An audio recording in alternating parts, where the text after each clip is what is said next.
Kejan gwasime bana raj ke kujwas mila nasa dwal ke shode. Kejan jwe magore jan wode jan ajalong ko chena de le kep. Jwe mashal ke je hemorrhoid. Hemorrhoid atok l'Inglis. Shale boasir katok jalapni. Katung nwere shale cook liel katung naat. Teke cook andana de cook na gwaza dana la jeka barar kaje. Cook liel teke rew. Teke cook dana wo mwenye shandure jami weja mwika bot. En cook mo shi mi dire long jen chabeje. Dungno la lonya kariyam. Jen cheteka bot ba bot de jumwe kerek.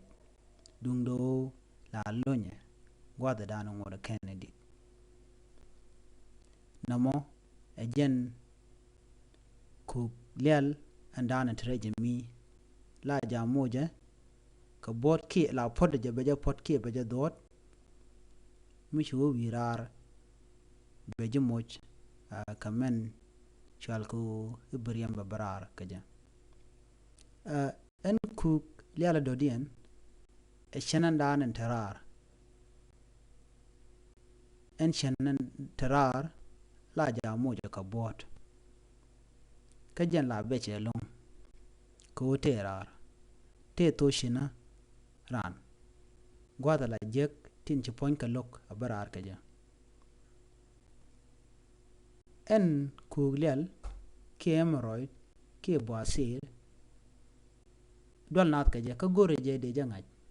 Shode la ja shwal ka tuk to goal. Duno lok nuhari je wo de kan lat ka todien. Angu mada kan na shalada kajan gwada dan tirik teten. Shwale cook lial ki shwale boasir ki hemorrhoid. Teka duop te de ganga ja micha jumwa ka boasir.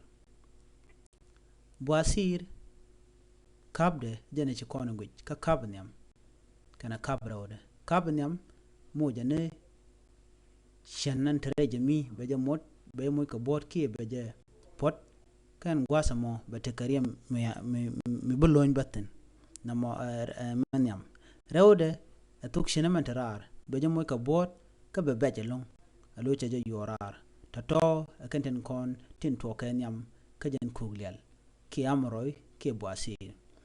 Teka dupte de ja ganka ja doba dan de hemorrhoid ki boasir ki kuglial doba dan de ja ganka ja te dup tungwan tegatin doba ngui goma chala do de ran de remis ke juaj ki kwana kon tin chama ke juaj chet ke mara ki de jien tin takarum kana tin tarum kan de jien to de ran ke cham doba rawde gorjo mupuage de puag ka pide leles ke de tar de ja nyur gwat melelet la gwat pinte lelet a dop amo de go de rande lelet dop de dien chala do de rande mas ka walten konte la mite michi baj pondu la kana wo la kana luar pinyama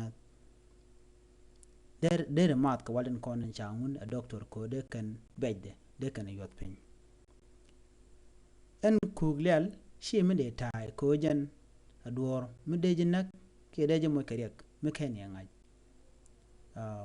gawo to ba yi ngaj ke lode ba ngaj guarantee en ka ba ngaj ane tindit chwale kuglial ke boasir ke hemorrhoid men chiguro bilad mi cheje mo ka hemorrhoid she goro jin bi miskaring mi te karing ko jan mi kwan che cham ba kwan be jo kabre mi ben kwanda na berar keje be beje long cha goro de ram sha kap ke mi cha kap amroy der mit karing ko ring jega de yenta to de yen galalet biya tagamal gorjo biya masin biya je cher jin mu dwali ke language me language chala de ki to ko chala de shegwa jen de je nyona ta joj bante ko ken bana keling en na me kui kuglial